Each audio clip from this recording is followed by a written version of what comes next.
Hey movie fans, welcome back to After the Credits, where we break down the latest and greatest movies, including our favorite scenes, quotes, trivia, and even how we think it should have ended. Grab a bowl of popcorn and enjoy the show. Hello everybody and welcome back to After the Credits with Tyler and Dylan. Doing another episode via phone call, which makes this so much easier for us. But this was a last minute decision on a movie to do. We literally decided this yesterday, wasn't it? Well, because it worked out. You came over and we did The Accountant, and then I was like, with your work schedule, your life, my life, it was like, well, let's do a not a virtual, but a remote episode. And I said, I picked the last one. You made me pick the last one. I was like, now I'm making you pick this one. And out of fucking left field, you hit me with this shit. Yep. So and which I found out that you had never seen it before. I did say that. Wild. I stand corrected. I've seen parts of the movie, right? Okay. I don't have, like Dylan's corner or whatever, like Dylan's story of whatever. Of the first time you saw the movie, yeah. One of my favorite bits that we do.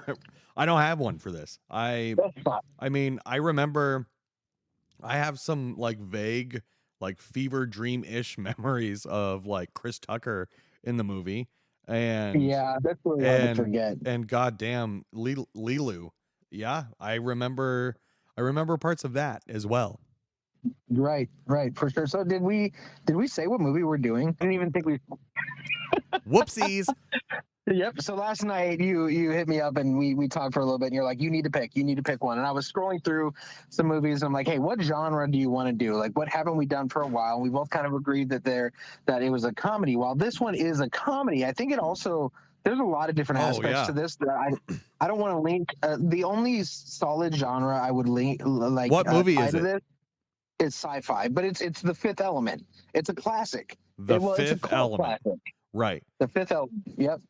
And also, I don't know if anyone out there needs to hear this, but there's The Fifth Element, and then there's The Sixth Sense, both with Bruce Willis, and they have nothing to do with each other. Not a single thing at all. Nope. I wonder if people went to The Sixth Sense thinking that it was like a sequel to The Fifth Element, and they were let down. Yeah. They 2 minutes in, they would have been like, "This isn't right. Something's wrong here." Fuck. But yeah, Leeloo, I definitely remember like some pre-adolescent, some adolescent feelings towards that. Yeah. And then, like I said, Chris Tucker being just fucking flamboyant and obnoxious. So I have some trivia that shows that talks about why the character was that way. I'm pretty excited to share it with you. Yeah, good. Because guess what? I studied up, folks. I studied up. This is we're breaking new ground recently, man. You're going through the process of saying that you're okay with being a co-host. You're doing research on the episodes as well. This is crazy, man. I'm getting ready to take over the podcast. Like we're gonna start doing episodes without Tyler. It's just gonna be me and a microphone talking about movies. After the credits with Dylan. And half the shit's gonna be incorrect, and it's just gonna be me and my biased opinions all fucking episode long. I'm not gonna lie to you. I would listen to it still. I would still listen to it. And you would be the one listener. Maybe my mom. Probably. Yeah, I think your mom would also probably be a listener. But thank you. We're doing The Fifth Element. I'm glad that you remember that you'd seen bits of it before and still went back to watch it. So that's good. I'm happy about that. Yeah, absolutely. I mean, it was a good movie. I'm happy you picked it because I don't think. I mean, it like you said, a lot of genres, but sci-fi, action, comedy. I mean, it's a good fucking movie, and maybe you're gonna surprise me here in a second, but I'm surprised that this movie doesn't have like a reboot or a remake yet. Yep, we got some stuff to talk about there, buddy. Okie dokie then.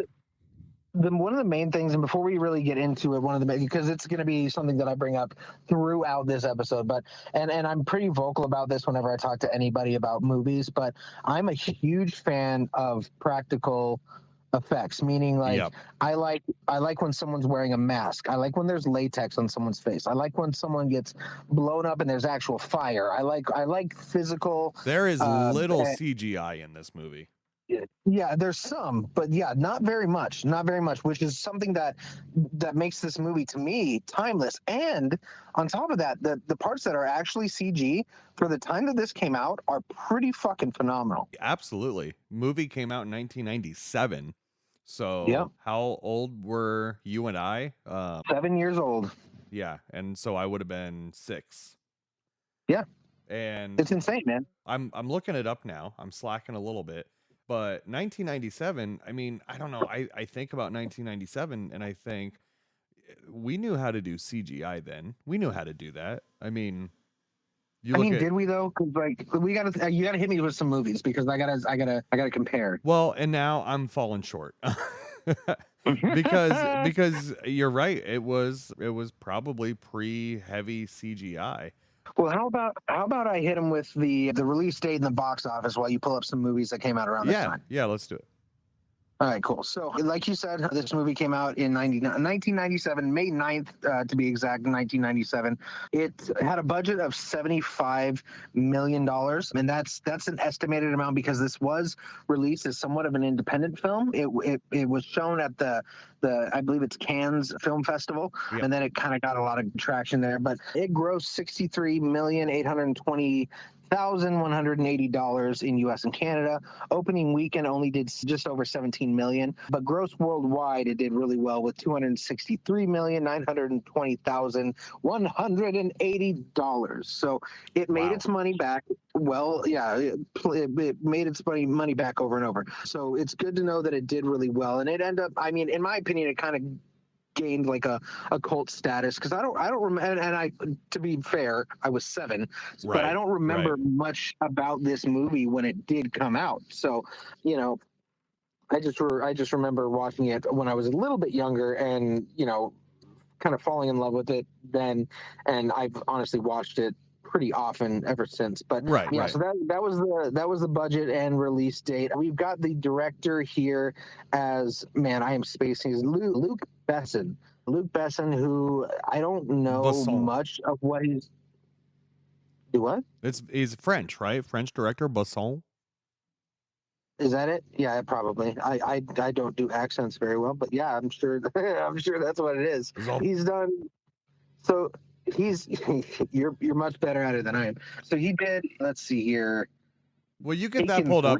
So we were talking about practical effects versus CGI. Yeah. Other, I mean, movies that I thought would be heavy CGI, and upon thinking about it for more than half a second, go, no, they used practical. Alien Resurrection came out in 1997. Oh yeah, those are famously practical effects. Yeah, with who is it? Who's the artist? Sigourney Weaver.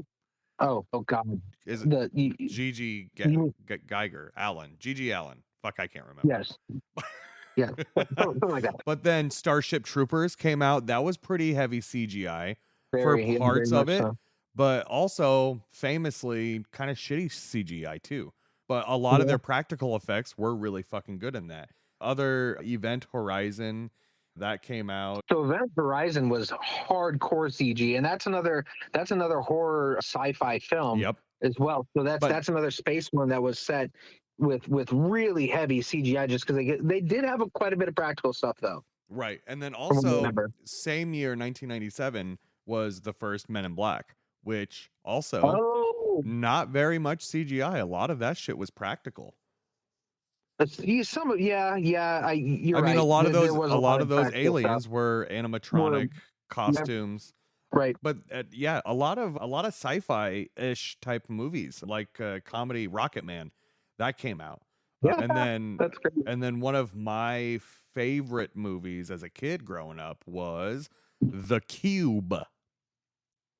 You ever seen The the horror Cube? movie The Cube? I know that it's currently on, I believe, Hulu or Netflix, and I Yep. always see it, and I'm always like, I should check that out, but I never have. I don't even know what it's about, but I'm sure if you like it, I'm sure I would enjoy it. Yeah, I mean, I don't know if 33-year-old Dylan likes it, but I sure fucking know 14-year-old Dylan did.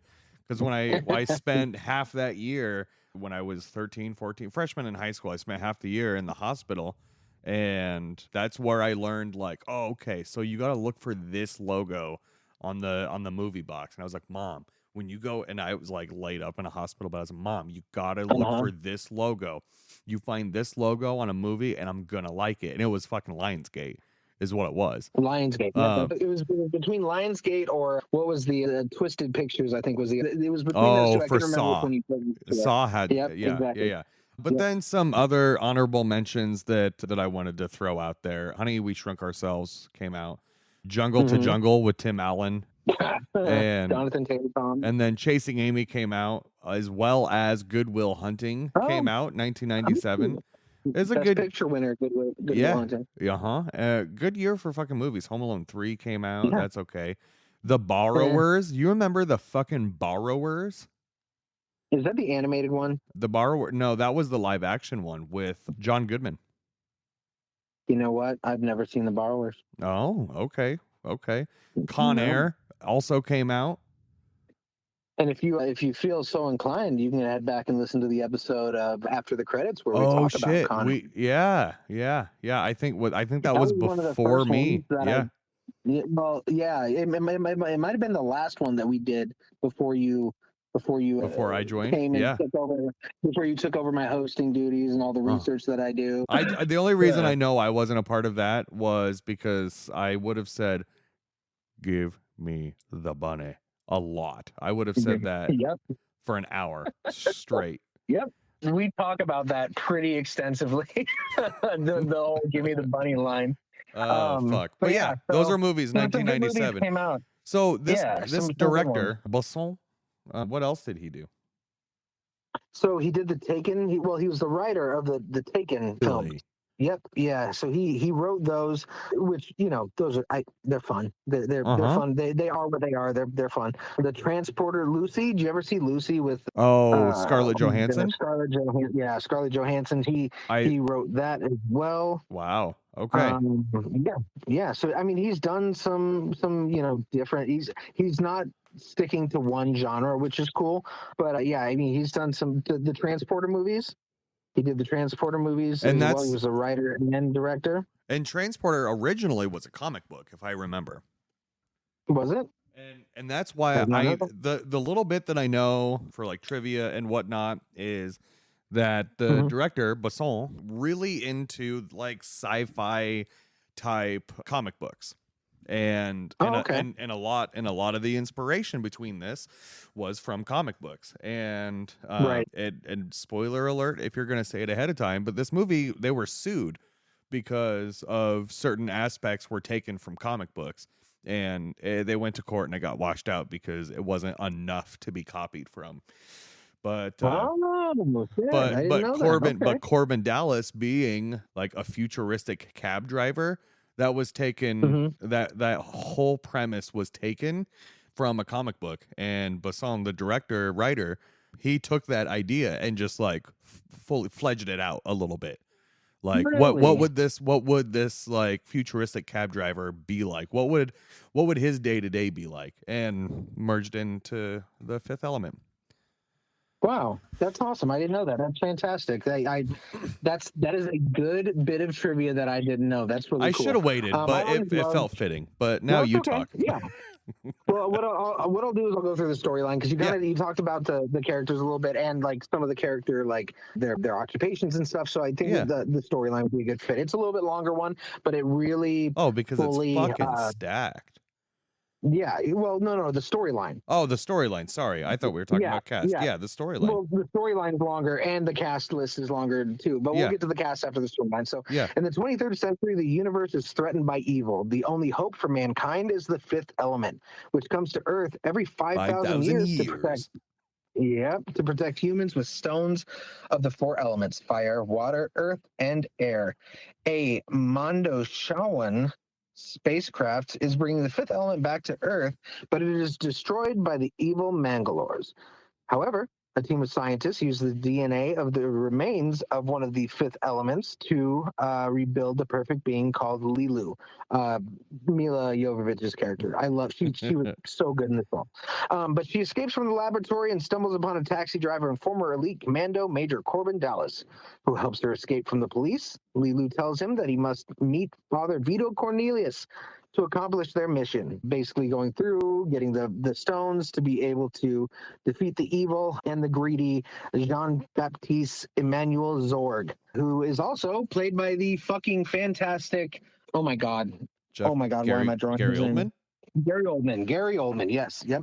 But the skilled Korben Dallas has fallen in love with Leeloo and decides to help her retrieve the stones, even though it is full of danger. So it's a longer storyline, but this one's a pretty intricate storyline. So I figured I'd read the whole thing and kind of get everyone up to speed who hasn't seen it. So. The too long didn't listen is basically there's big bad comes every 5,000 years. The only way to stop it is with these four rocks and this mystery item. The fifth element.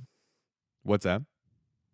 The fifth element. The fifth element, and the right? Fifth element. Yeah, which you don't know what it is at the beginning.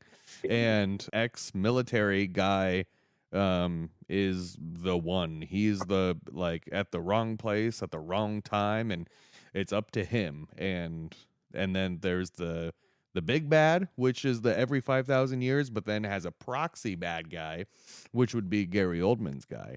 And then there's some characters scattered throughout, but I don't know. That storyline, after hearing you say it, it sounds like there's more going on than what I felt like was going on watching the movie.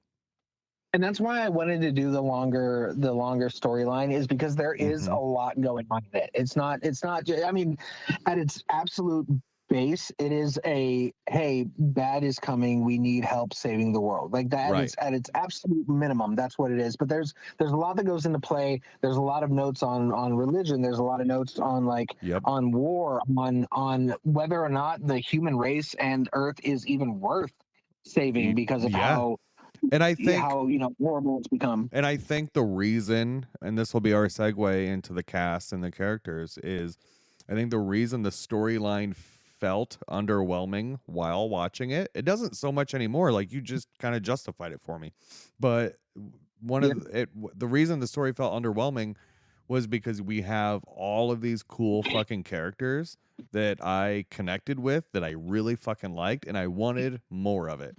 I wanted more of all of the characters. Right, and you have so many they really cover all their bases with all the different characters and all the different personality types. Like from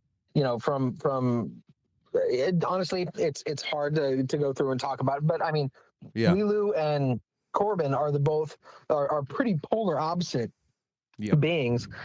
Gary Oldman plays the best, an amazing villain. Ian Holm, who played Bilbo Baggins in the Lord of the Rings, he is all the different type of character arcs that you could want in a movie all appear in this film, which is another reason why I really.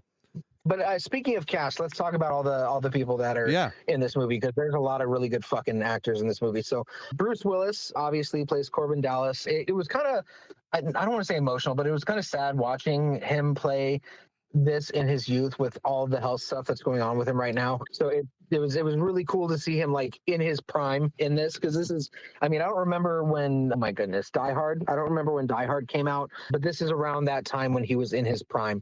So it was cool to see him. He did a great job. He was funny. It was a good casting decision. Right. You have Mila Jovovich, who plays Leeloo. She's great. She's gorgeous. She's awesome. This was pre-Resident Evil time, so it was before. It was kind of her first big thing that she did. Okay. A very young Gary Oldman, like I said before, plays the evil bad guy Zorg. Ian Holm played the priest. Like I said, he played Bilbo in Lord of the Rings. He did a great job as the priest. You've got Chris Tucker playing Ruby Rod.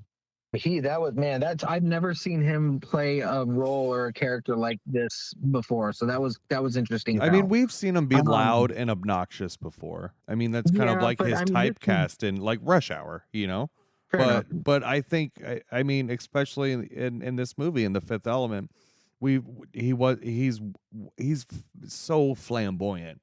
I mean, it goes in with the The futuristic and the I think that that's what hairstyle they were alone, going man, is for. just Yeah, I right. think that's what they were going for, was in this futuristic look. Like, it was very ambiguous with like fashion style, and it's like, are they gay? Are they straight? Are they Mhm. transgender? Holy fuck, if they didn't kind of see that coming back in 1997. Right. Yeah, yeah, and let me tell you, I got some trivia that's going to answer a lot of those questions that you just asked. So, Fuck yeah. just wait for that. The only other ones of note that I would like to mention is Tom Lister Jr. He played the president. He was in The Dark Oh my Knight as god. the Yep. guy on the ship who basically throws the detonator out the window on the Such criminal a ship. small fucking role, but he was also in But so important. he was also in Friday, wasn't he? Wasn't he? Yep. Oh Yep. fuck, what was his name? It's where they knock his I ass did. out and they go, "Damn." He just got knocked the fuck out. Yeah. Yeah, that guy. Yeah. And then the only other one was Luke Perry, very, very young Luke Perry. He played Billy. He was the guy who he was one of the, like, the hands on the ship. He was one of the guys that helped out. He was the whole negotiation line, Yeah. that comes up. That was him. So, but yeah, is there anyone else you think that you might want to add into this? No, because is it Luke Perry, the one, like, the security guard guy? Is that him? Uh, Or who's the guy that I'm I'll thinking go. of? I don't want to say goofy looking, but goofy looking with big I think that's, ears. yeah. Yeah, I think it's a young Luke Perry, isn't it? Oh, okay. I Let mean, me let me look. Let me double check. Let me see what his character was in Fifth Element, because I don't remember. I don't remember exactly. Let me see here. Oh my goodness, no! I'm an idiot. He was the young at the very beginning of the movie. He was the young preacher, or the yes, the guy who was helping out in the apprentice. tomb. In the tomb, Yes. yes. Uh-huh. Yeah, so I was completely incorrect with that. So don't listen to anything I'm fucking saying. Apparently, I don't run a fucking movie podcast at all. But yeah, he was he was in that, for which with how big Luke Perry is and was, they gave him the absolute smallest role in that movie. Yeah, exactly. Yeah, Was it Christopher Fairbank? who played the no? So the goofy one that No, you're thinking of is Lee Evans. Lee Evans. That's right. Yeah. Yeah, yeah, He yeah, yeah. played, yeah, and the character's name was just Fog. So yeah, that's who it was. I mean, it was a small role, but I looked at that guy's face. I was like, "Holy shit, this guy's got." And then again with Luke Perry, is like, you've got all these, Mm-hmm. and at the time they might not have been big name actors, but like, they're Mm-hmm. big name fucking actors. Yeah, for And sure. I mean, he was in There's Something About Mary. He was in the movie Mouse Hunt. I don't know if you ever saw yes, the movie yep. Mouse Hunt. Yeah, Actually, I mean, Mouse Hunt came out in done. 1997. Oh, nice. Well, he had a big year. Fuck yeah. That's crazy. Is there any? Is there anyone else you want to add? You think we're good with that? You want to jump into the quotes? Quotes. Yeah. Yeah. Yeah. Yeah. Yeah. I want the quotes. You can't handle the quotes. Here's our favorite quote from this week's movie. Quotes. So one of my favorite ones, which it's silly, but it's also a very like Bruce Willis one-liner type line. But the police come to his house, or come to his apartment, and they're looking for him, and they're going to all the different doors, and they come to his door, and the police ring the whatever doorbell, and they see the camera with his hands on the yellow dots, and they go, "Sir, are you classified as a human?" And he goes, "Negative. I am a meat popsicle." I don't know why. I don't know why I laugh every time I see Yeah. the movie and I hear that line, but it's fucking hilarious. No, it's very fucking Bruce Willis, and I wouldn't be surprised if that was ad-libbed by him. Right. Yeah. No, I wouldn't be surprised either. There are a few good ad lib lines that that will come up in the trivia side of things, but yeah, Okay. I wouldn't be surprised if that was one as well. What about you? Okay, so one of mine, and it's really fresh in my head because I watched the movie in two separate parts, and the second part is towards the end of the movie. after a lot of the action, all of the explosions and the bombs, and Chris Tucker's character, DJ Ruby, someone, and I forget what the fuck it was, but like they screamed like an excitement. That's what it was, because they just found out that they won, that not everyone in the universe is going to die. And they go, yes! And then DJ Ruby goes, what is wrong with you? What are you screaming for? Every 5 minutes, there's something. There's a bomb or something. I'm leaving. And a lot of Ruby's like little quirks, like buzzing someone away. Bzz, bzz, bzz. And then the other one, like, I'm gonna see if I can't start saying it and see if it catches on. But if something's green, is that green? Is that green? Is that green? Super green, crystal green. Right. It's fucking, it's hilarious. But a lot of DJ Ruby's one-liners are really good. Not good enough for me to fucking remember all of them though. Yeah, fair enough. I like almost all the interactions between the priest, Cornelius, and Zorg were really good, just mainly because both of those actors are top tier, classic, like, brilliant actors. But Cornelius is talking to Zorg, and he just goes, "You're a monster, Zorg," and Zorg just goes, "I know." Like that's it's in a very Gary Oldman way as well, which Gary Oldman famously puts himself pretty like headfirst into every role that he plays, and he did the same thing with this one. Gary Oldman's definitely a method actor for sure. Mm-hmm. And I don't know what it is, if it's just because when I'm absorbing content for me, I'm watching Game of Thrones for the third time now in preparation for the new prequel show, whatever. But Lord Baelish, I was getting a lot of Baelish vibes from Zorg in this movie. And I don't know if I don't know if it was like how Gary Oldman, when he was talking, he wouldn't enunciate, he wouldn't move his mouth much, and also is British. So I don't know if it's just those two things, but I was getting a lot of Baelish vibes from him. The other quote that I had is another DJ Ruby, and if you can't tell who my favorite character is, but the Vito, the priest, notices the bomb on the outside of the door, and it's and like he's stuttering, he can't get it out. And then Ruby goes, no, because if that was a bomb, the alarms would go off, because all these hotels have bomb detectors, right? And it's at that point that the fucking alarms start going off. Right. Yep. And that whole scene too, like the whole scene leading up to that is when we'll talk about it in the scenes, because it's one of my favorites. But the whole fight scene and stuff leading up to that, like that whole sequence is like almost 15 minutes of just nonstop crazy action. Yeah, which is absolutely. Great. Another line from Bruce Willis from Korben Dallas, which is a very Bruce Willis Die Hard-esque line, is he's in the cab and he's being chased by the police, and he's finally getting strapped up after they just shot his car to shit, and he's strapping up, and he goes, "You want to play it soft? We'll play it soft. You want to play it hard? Let's play it hard." And then he takes off. That's it. First of all, that was an ad-libbed line. That wasn't a scripted line. And secondly, it doesn't get more Bruce Willis. Doesn't get more Bruce Willis badass than that line. Yeah. This isn't really necessarily a quote, but I don't know where else I can say this. In the very beginning of the movie, Dallas is talking to, what's his boss's name? I don't think we ever see his boss, but his cab driver boss. Yeah, I know. But he's talking to him on the phone, and he's talking about how his ex left him and everything, and how he's holding out for the one girl, and then the person on the phone's like, "Dude, there's a million girls out there. Just like go pick one up." He's like, "I'm not looking for a million girls. I'm looking for one girl. I'm looking for the perfect girl, and I know she's out there." And then throughout the whole movie, they talk about how Leeloo is perfect. And one specific instance that really stuck out is she was wet or something. Oh, it's because she got locked in the shower or whatever. And she takes her clothes off, and the priest and Dallas like hurry up and look away, like, "Oh, I'm not looking at you naked." And he goes, "They really made her," and then the priest goes, "Perfect. I know. And it was one of those things, like, I don't know if it was at that point or maybe it was even sooner, but it's when I went, holy shit, that's the one that he was talking about earlier.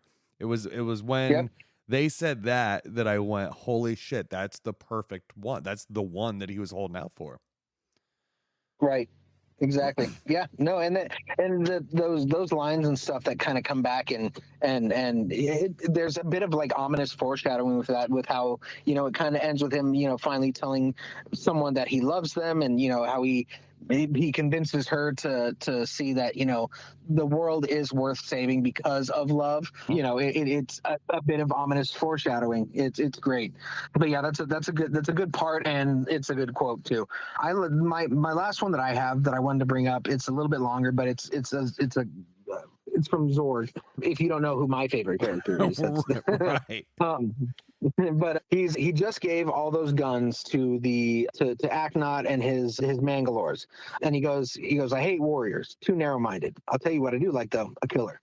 A die-in-the-wood killer, cold-blooded, clean, methodical, and thorough. Now, a real killer, when he picked up the ZF-1, would have immediately asked what the little red button on the bottom of the gun does. And then the theme shifts to Aknot, and he's kind of looking in confusion at the little red button. He kind of just shrugs and pushes it. And then Zorg is just like casually smoking a cigarette like a fucking badass. Right. As the room full of Mangalores blows up. Yeah, dude. And then he, without any reaction to the, like, literally the entire group of Mangalores blowing up behind him, he's smoking a cigarette, just goes, "Bring me the priest." And then it cuts. Like, that monologue is fucking great. Like, he knew exactly what was going to happen and planned for it to be that way. It was fantastic. But yeah, another quote from the great Gary Oldman that I loved. Yeah. And you're right. He was the perfect villain in this. And even though he was like the villain by proxy, because the actual villain was what, like a black hole star thing that had a human skull for a second. I mean, that villain had no substance to it. There was no reason. Which is why I think they had to have a physical being, right? Because that's not there's nothing threatening or relatable to somebody like that. It's just a being, so they had to have a physical. I mean, and they easily could have had the by proxy villain be the Mangalore easily. Like, their only reason for doing it is because the big black fireball in the sky said to do it. But that's not how they did the movie. Like, they didn't have to have Gary Oldman in there, but if they wouldn't have, this movie would not have been as fucking amazing. No, you're absolutely right. Like, and like the whole bit where like the guy, his assistant comes up to him and is talking about how they have to fire like 500,000 people to make budget or whatever. Oh, and fuck. Like, that was at the beginning. Yeah. He's like, I thought we could do it from like a smaller company where no one would notice. And he just goes, fire 1 million. He's like, sir, we only need to fire 5. And he goes, fire 1 million of them. Oh. Like, there's no care, there's no compassion, there's nothing behind that character's his motivation other than just, you know, getting what he wants, which is fucking great motivation for a character. For sure. Are we doing scenes now? Because I think one of mine just went up. Yep. Yeah, let's do scenes. Say hello to our favorite scene.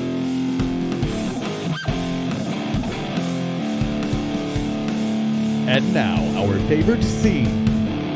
All right, so out of respect, I will let you go first, but so help me God if you take mine.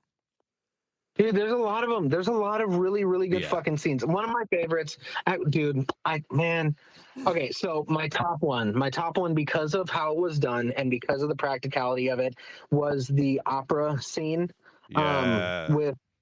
With the singer, and you have Leeloo fighting all the Mangalores in the other room trying to protect the case, and it's syncing up with the music. And on top of that, like the fact, and you know what, actually I'll save that part for trivia, but that whole scene and that sequence, the fight scene, everything that because it's the first time that Leeloo also meets Zorg, but that whole sequence is just so fucking good. And then it leads up to that scene that sequence that I told you about that was like 15 minutes of nonstop action. Right. Yeah, which made it an action movie.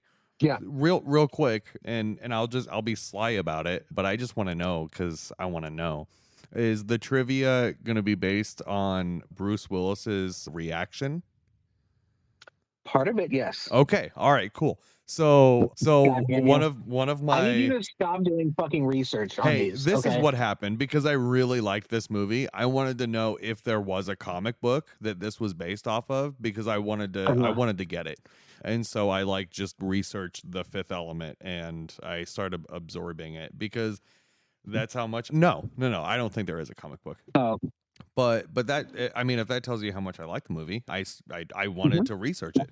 And Right. not because I needed to. Not I don't need to do that. That's what I got you for, baby. But one of my favorite scenes was you got to see the humanity almost in Zorg when the Oh, I know exactly what you're talking about. when the priest gets there, when he goes Mhm. and captures the priest and then his henchmen bring him into his office and they're Yep. going on and on about like, and I forget what analogy they used, but He's talking about like every little thing has its job and every little thing has its place in That's the. right. So Yeah. if something, and he knocks the glass off of his desk, and he's like, when this destruction happens, then people get use out of that. They get to clean that up. And he's Yep. like, so that's why He's we like, need look to at all let these this little creatures going and doing their job. And right. yeah. And that's why we need to let this big bad happen because ultimately it's going to be good in the end. And then he starts fucking choking on a cherry pit. Mm-hmm. And then the priest gets to use his own words against him as he's sitting there fucking choking. And like he's dying. And his little servant cat alien monster thing The is just little elephant, baby elephant thing. Yeah. is just fucking staring at him. And his people can't get in. And he's like, where are your little fancy toys at now, Zorg? And then all Right. he does is, and he takes his fucking time. I was like, this motherfucker's gonna die. Yeah, And then dude. he smacks him on the back. Cherry pit goes flying out. And the reason I say the humanity is because we got to see him weak, right? Like he's Right. human. He can die from a cherry pit. But Yeah. also he Well, and let the priest live. yeah, He's like, exactly. because you saved my life, I'm gonna let you live for now. Right. Right. Yeah, dude. Yeah, no, that's a great scene too. I love that. And again, with the practical side of things, like there was not a bit of CGI in that entire scene. Yeah. And it could have easily all been done in CGI, but it was all practical, which is what I loved. Another scene is that I really enjoyed. I mean, the car chase scene, just because, and I know I've been talking about all the practical effects that I enjoy, but the CGI in the car chase scene when Yeah. Leeloo first meets Korben is really impressive for 1997. Like really, really impressive for 1997. So that was a really fun one to watch. And then trying to think of something. Dude, there's so many of them. I like the filming style that they did with, and how the scenes were structured, where there's multiple things going on at once in the scene, and you're seeing it from different. You're seeing that timeline from different people. Yeah. Like they're cleaning out those creatures from underneath the ship, and the people are starting the ship to get it going, and Ruby Rod is in like going down on some stewardess, and Korben is like you have all the different characters and showing what they're doing at the same time. Yep. When whatever's happening, and they do it throughout the movie, and I love how it was filmed that way. It was just it was creative and it was unique, and something at the time that I hadn't seen done like that before, which was really cool. Yeah, But it was yeah, beautifully.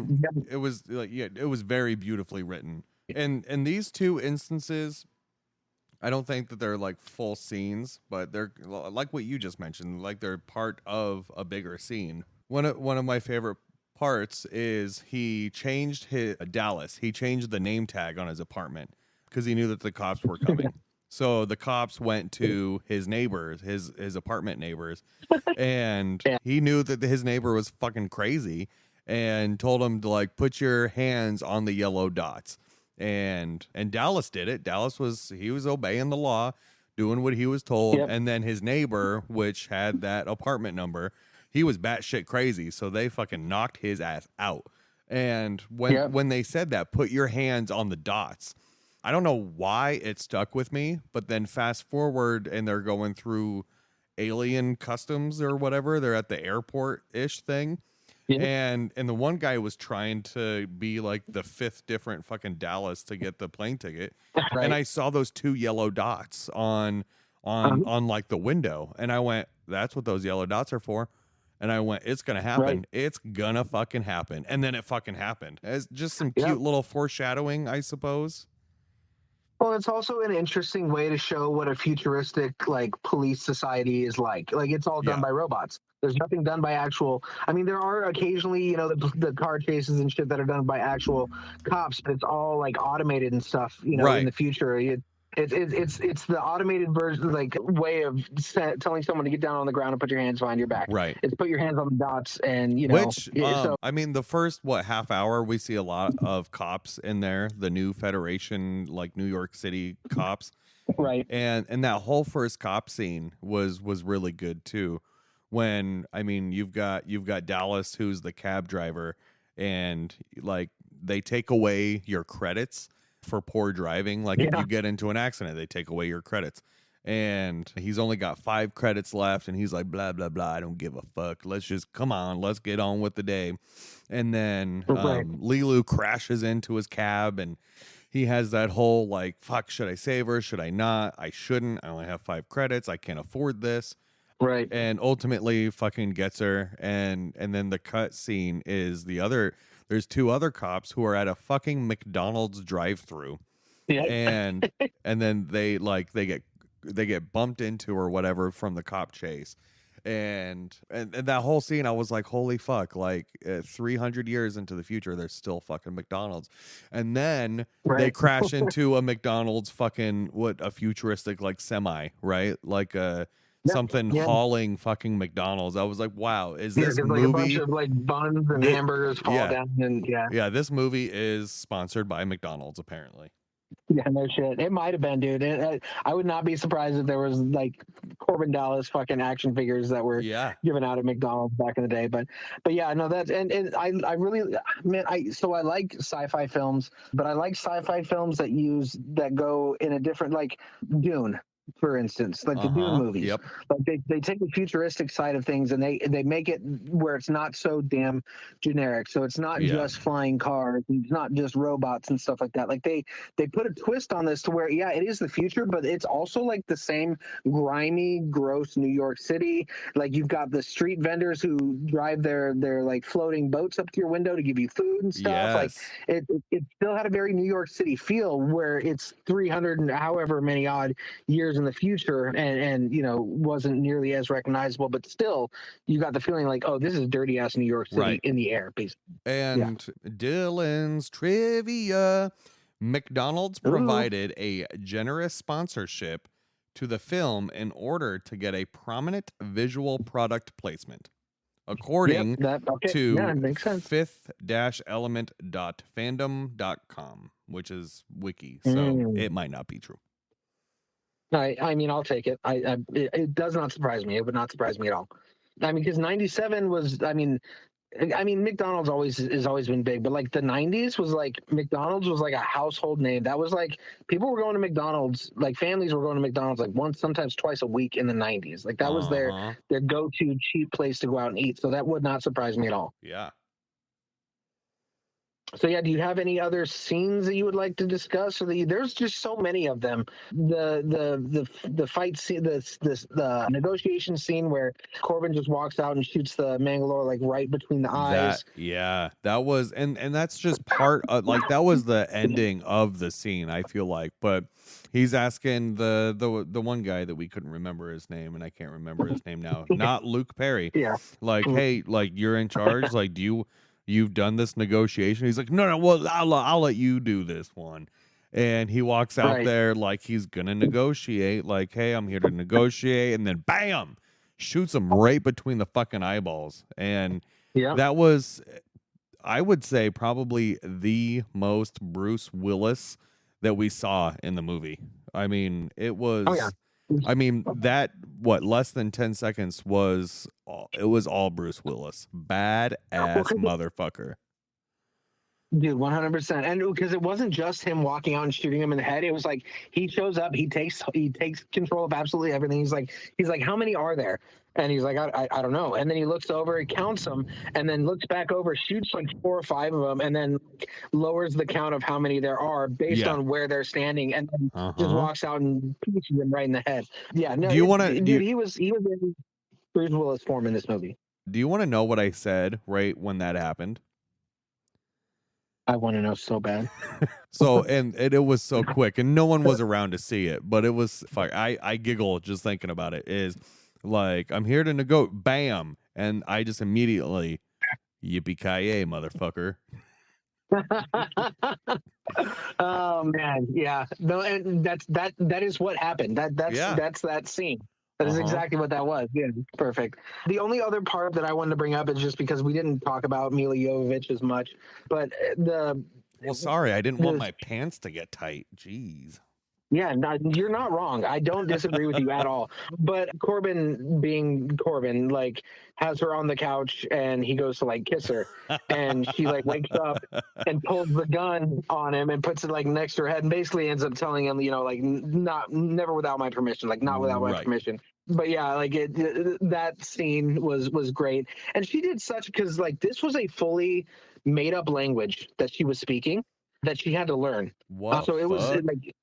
Yeah, I got a little bit trivia about it, but she had to completely learn this new language, and she used to, her, the director, and another, I'll just say it a bit, but her, the director, and another actor, I don't remember who it was, but he wasn't a main character, but he was one of the guys who helped like write the language, but they would sit with each other and they would have conversations in this language, or try to have conversations in this language, and then after hours they would send each other letters, actual like pieces of paper with the language written out, and it would try to like decipher reading what that language was. It's fucking crazy, but they had to learn that in the time of her being casted and the movie, you know, being filmed, which is impressive as hell. That's nuts. So while we're talking about Leeloo and Kovich's role, the very beginning, like when she's being created, and oh my god, like just her being created on that table and she's laying there naked.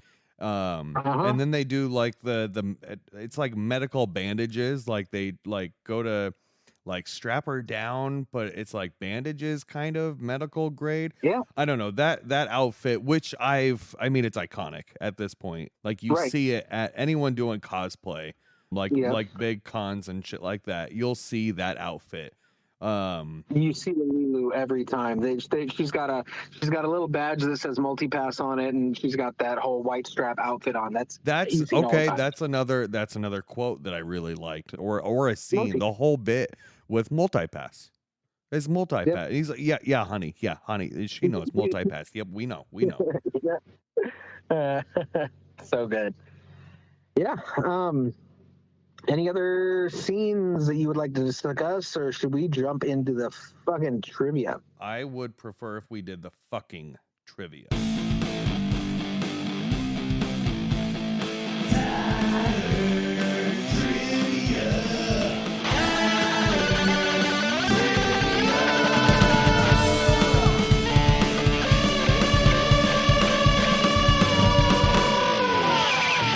Okay, so for trivia, there's quite a bit, just a warning, but I'm going to try to get through them as quickly as possible.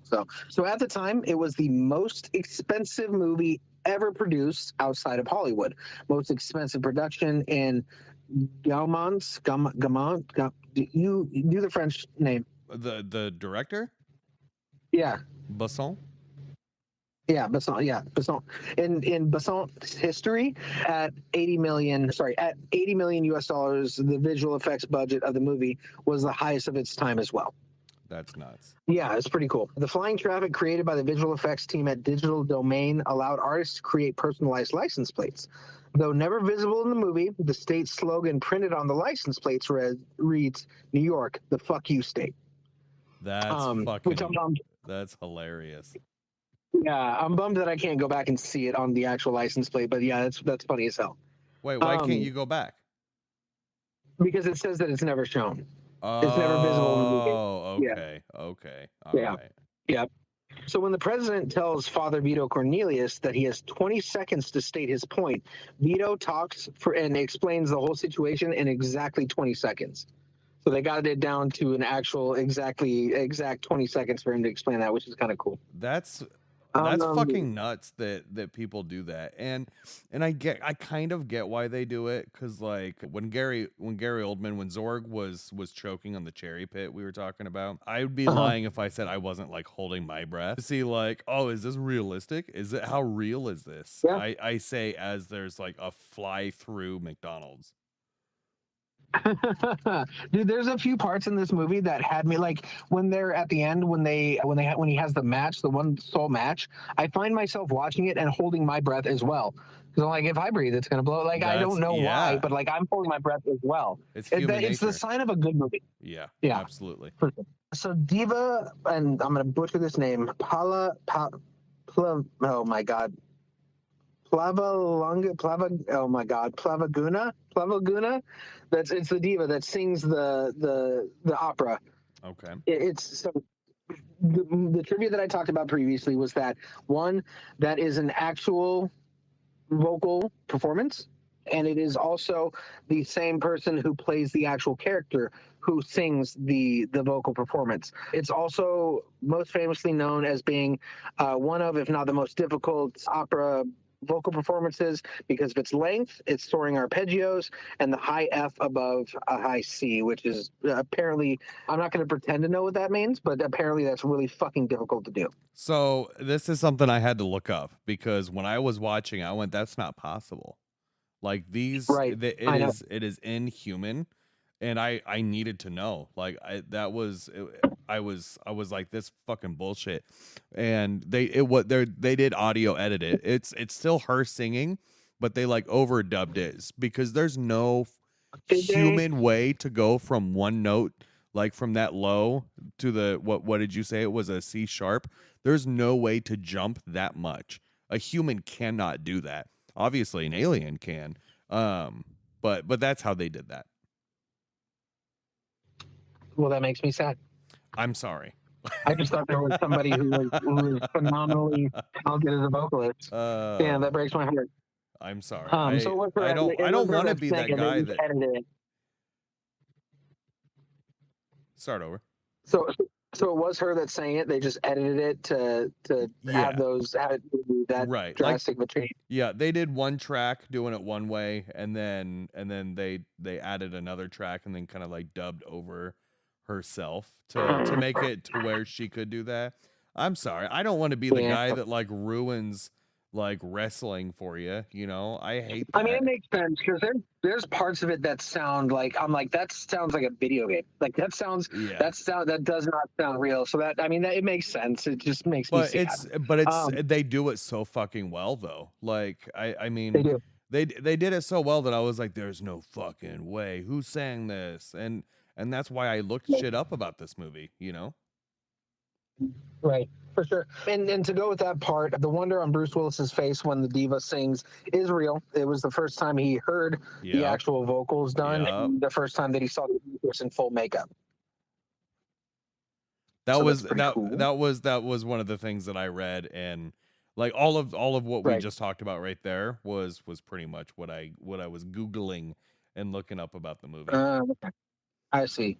Makes sense. Yeah. So when Korben first meets Leeloo and she starts talking to him in her language, Luc Besson didn't tell Bruce Willis what Milla Jovovich was going to say to him. So Bruce's reaction is 100% real as well. You see a lot of that throughout, like, because a long time ago, actually, I don't even think it was a long time ago, a couple years ago, I watched the DVD of this with the special features where they talked about all this stuff, and you see a lot of that throughout this movie of the director not telling one of the co-stars or one of the actors what's going to be happening in the scene, so that they get a full, genuine, real reaction out of it, it just makes the movie that much better. Absolutely, yeah. It made this movie.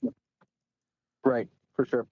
So when filming began, the production decided to dye Mila Jovovich's hair from its natural brown color to her character's signature orange or dark red color. However, due to the fact that her hair had to be re-dyed regularly to maintain the bright color, Mila's hair quickly became too damaged and broken to withstand the dye.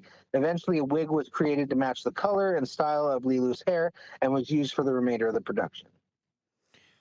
It's very close to what Latasha's hair is right now, and I can confirm there's a lot of upkeep with it. Mm-hmm. And it'll fry the shit out of your hair if you don't do it right, or if you do it too often as well. Yeah, for sure. Yeah. So this movie was supposed to be a trilogy. Besson had 3 scripts that he condensed into one. Yeah. So the director said that casting Bruce Willis was the easiest part of the movie. He said, I came to New York City. He read the script. 2 hours later, he called me and said that he would do it, which is cool because Bruce knew by the script that it was going to be something fun to do. Do you any more with that? Because I found some stuff out. No, give me some more. So before he asked Bruce Willis, they were thinking about Mel Gibson. Why is it? I feel like every time we talk about a movie and there's an actor who was gonna play the role, I feel like it's always Mel Gibson and what is his name? Either Mel Gibson or Matt Damon. I feel like those are 2 people that are always almost in a movie. That's true. Yeah. No, I mean, but they were thinking Mel Gibson. They didn't want to ask Bruce Willis because his previous movies, like his previous 2 couple movies, were kind of flops. So they didn't think that he would want to do it. But to their surprise, he was like, I forget what the quote said, but it was something along the lines of like, because they didn't get approved for their first budget, and they were like, yeah, here, look at this, you probably won't like it, and like we probably won't be able to pay you that much. And his response was, well, let me read it, and if I like it, we'll figure something out. Nice. That's awesome. I'm sorry. Yeah. That's cool as shit. Like, that makes me like Bruce Willis more. Yeah. And B, like it makes me realize like how good of a movie this. I mean, I already knew it was a good movie, but it really drives it home how much the actors enjoyed it as well, because they were willing to take pay cuts to do it. Yeah, exactly. So I didn't think of it like that, but yeah, you're absolutely right. Yep. So the animatronic mechanisms used for the Mandalorian's masks were later recycled for the Nemodians in Star Wars Episode 1, The Phantom Menace. What the fuck? Yeah. Okay, yep. That's fucking cool. This movie just got like plus 2 respect. Dude, The Phantom Menace was 2 years later. That's crazy. I don't know why I thought The Phantom Menace was. I feel so fucking old. The Phantom Menace came out in 1999. Wow. And that had Am I alone in thinking that it was? That's a lot of CGI. Recent? Yeah. No, I agree. That's like all. Well, that was the first time we saw motion capture. It was Jar Jar Binks was the first motion capture character. Wow. So it was the first time. Yeah, they were doing stuff with Star Wars: The Phantom Menace that had never been done before, CGI wise. It was meant to be a vastly CG movie. Okay. All right. Yeah. So Gary Oldman played Zorg as a cross between the presidential candidate Ross Perot and Bugs Bunny. I guess you put those 2 together, and that's what you get. And okay. Yeah, this is the Chris Tucker part that I was telling you about earlier.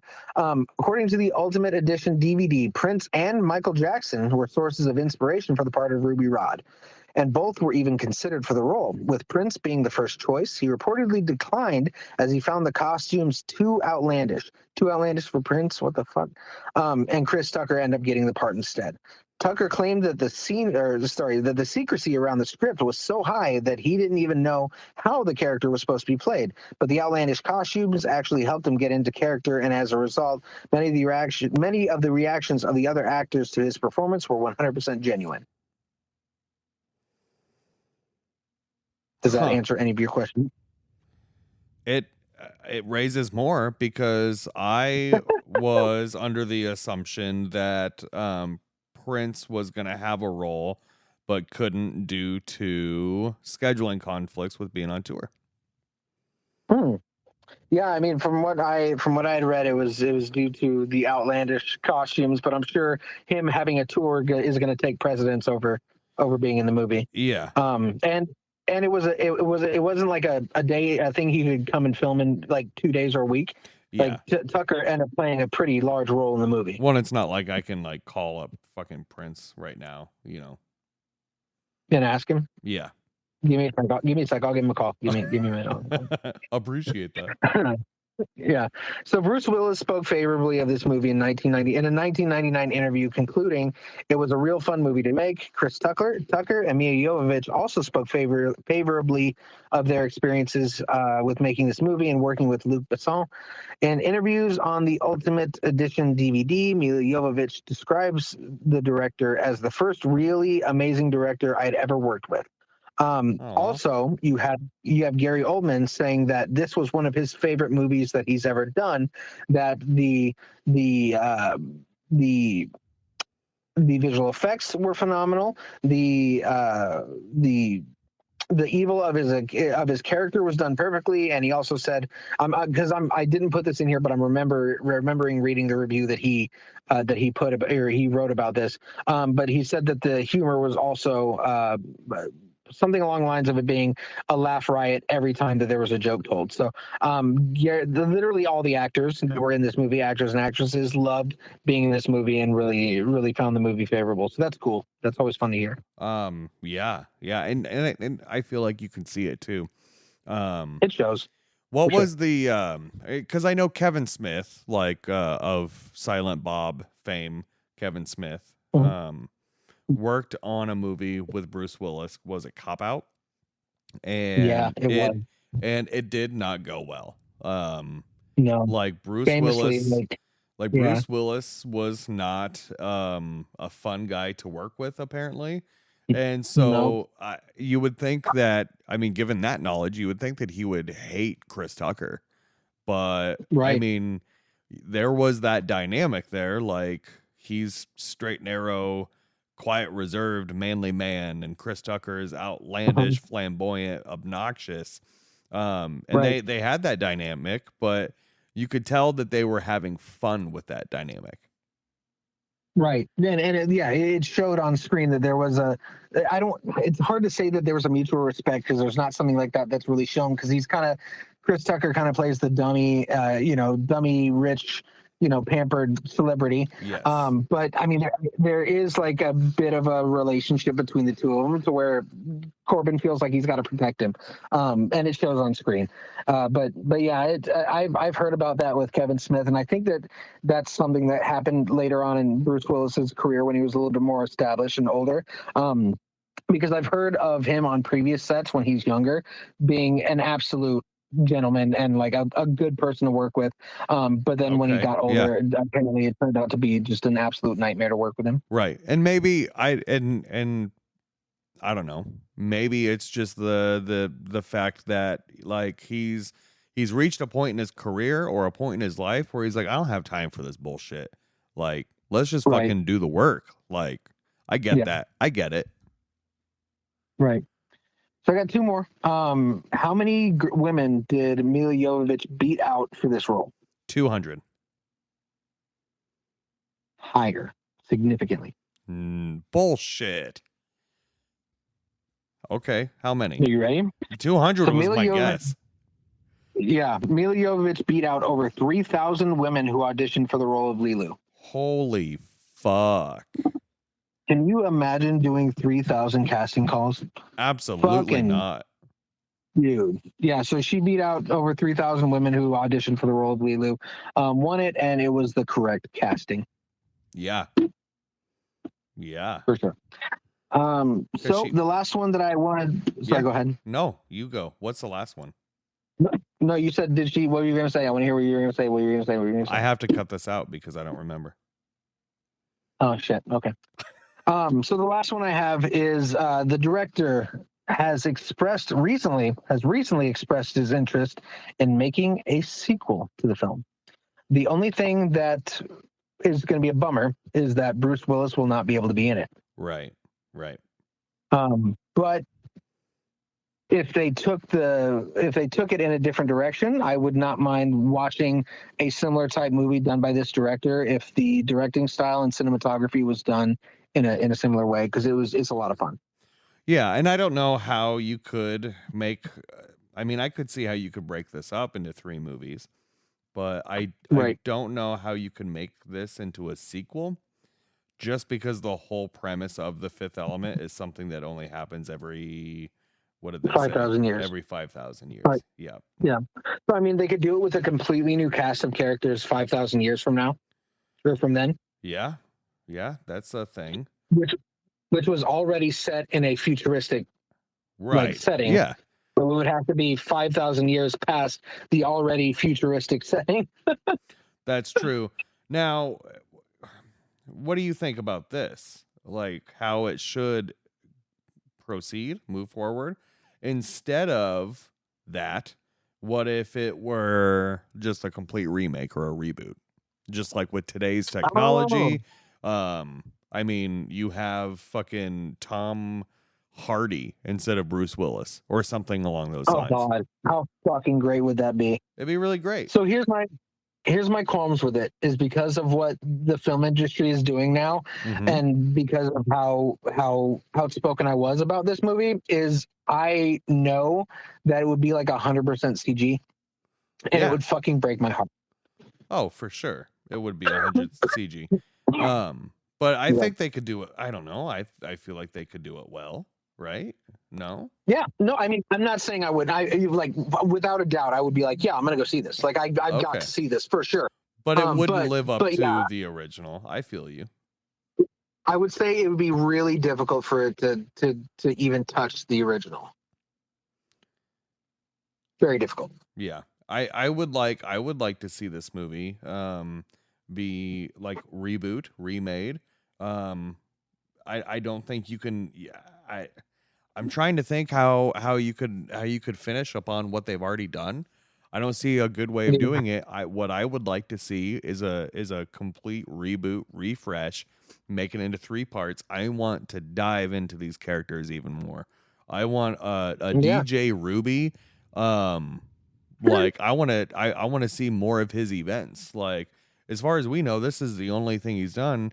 He says he's really famous. Other people say he's famous, but like, I want to see him being famous.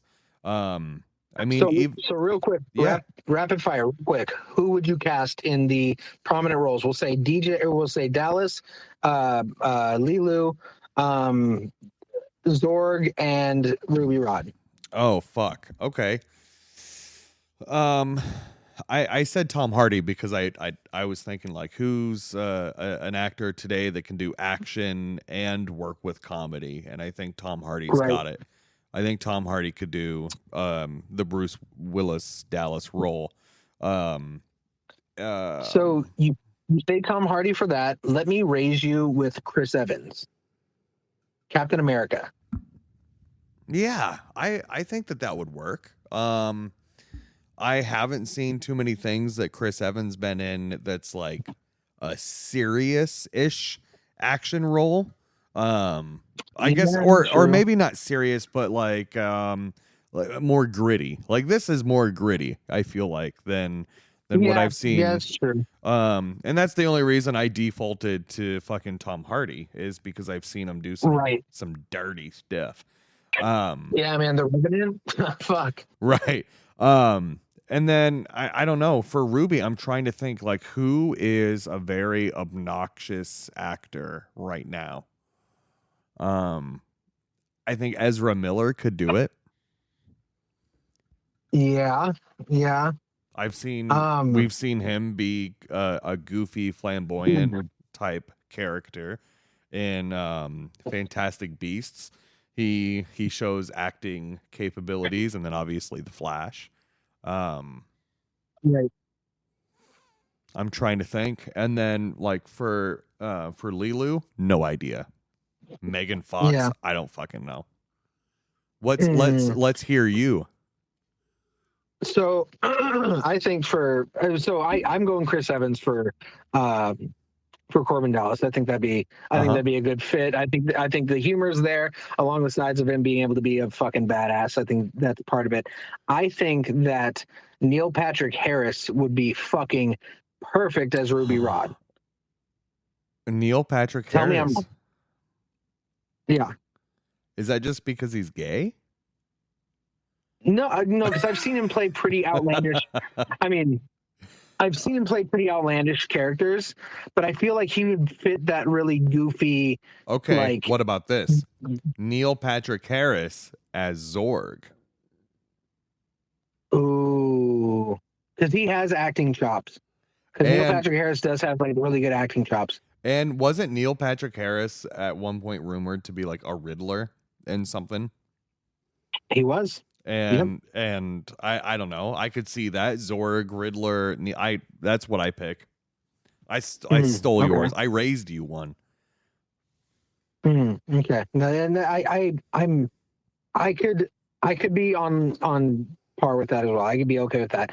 I would like to see either Anne Hathaway or man, this is tough. Anne Hathaway or maybe Jennifer Lawrence. Ooh, Jennifer Lawrence, bro. Jennifer Lawrence as Leeloo. I feel like would be fucking perfect. I've seen her in red hair, Mystique. Yeah, I think she'd be great. Done. And then Hollywood, make it happen. Yep, do it. Get it done. But yeah, so yeah, those are my picks. So I love it. Yeah. So let's talk rankings. What would you rank this movie? This movie 7.9. 7.9. Okay. And why you give it that ranking? Mainly because I do have things to critique, right? I had some not great things to say, which is the storyline felt weak in comparison to the characters. Like we need to balance that equation out, I feel like. Don't have so many characters in there. Like you don't have to have a priest's assistant, you know? You don't have to have that guy in there. True. But they had him in there and he was really fucking good, which made me I wanted more. Right. I wanted more substance. And that's like that's what's holding it back from being like an 8, honestly. Okay. Yeah, no, that's fair. I'm gonna go with probably a flat 8. I think I'll give it a flat 8 because it's really, really fucking good. I feel like it could have. Because I think my main qualm with it was there was just too many. It's hard to say. Too many hands in the pot, I guess. Like it's too many people. Too many people that didn't need to, like you said previously. Too many people that didn't need to be a part of it or be in it were in it. Just characters that were not necessary. Like the dummy. What was his name? Ray. The guy they met at the opera that slid him the 2 fucking pool balls. Like that was not there was nothing necessary about that at all. Right. That did not need to be in there whatsoever. But it was, and it's not bad that it was in there. I don't feel like it makes me laugh. I mean, it does, but it wasn't necessary. But the thing is it was too. Anything away. But if it wasn't as good of a character, because they introduced him to us, like, oh, here's this big time guy, and he's deaf and he can't hear, and then fast forward to him saying like, throw me the gun, and he throws him the fucking pool balls. And then even at the end when it's like the post and they're like, look what happened, everybody, this is on the news, and he's over there saying like, yeah, I was pretty much a hero. I mean, it was great. It was fucking good. It was a cute little, I would say it's like a 1-minute arc throughout the movie. But if he wasn't as good of a character, then I would have, I'd agree and then just cut it out. But it's too good of a character. And now I want more. And fuck you for making me want more. Fair enough. But yeah, I mean, that's really the only qualm I have with it. Other than that, it's a fantastic movie. I watch it. Yeah. I mean, I watch it often, often enough to be surprised that you hadn't seen it when I mentioned it to you. Yeah. But yeah, I mean, that's the ranking I'm giving it. Fuck yeah. I love that. I love you. I love this. I love you. I love this. I love all this. Hey, is there an event coming up that we're doing that we want to mention before we pop Hey, off? yeah. And get out of here? Pop on, pop off. Head over to our Facebook, facebook.com/after the credits podcast, and go to our events page, or just go to like eventbrite.com and you'll see it there, or maybe it's in the show notes of wherever you're listening, on the YouTube, on the Spotify, on the Apple, but there'll be links places if you actually want to look for them. We're having a birthday party. Isn't that right, Tyler? Birthday party, 4 years strong. Yeah. That's a band. So 4 years anniversary of the first recording of the movie Tropic Thunder, of which we're going to watch in a movie theater inside the Hollywood Theater, which is inside Hollywood Candy, inside the Old Market, inside Omaha, inside Nebraska, inside continental United States, inside North America, inside Earth. I don't know what our solar system's called. Inside the Milky Way, motherfuckers. There you go. You really narrowed down that fucking location. I did, pinpointed it for you. Tickets are what, like $15? If you get them online, if you get the tickets ahead of time. Otherwise, we're gonna have to charge you $20 at the door. But yeah, Hollywood Theater, they're super cool. We're getting that going. We're gonna watch Tropic Thunder, and then we're gonna talk about it, and then we're gonna go party. It's gonna be fucking fun. I'm excited for it, dude. Can we tell them what that $20 is going to get them? I mean, so far, all it's gonna get you is a movie ticket and get to watch us perform live.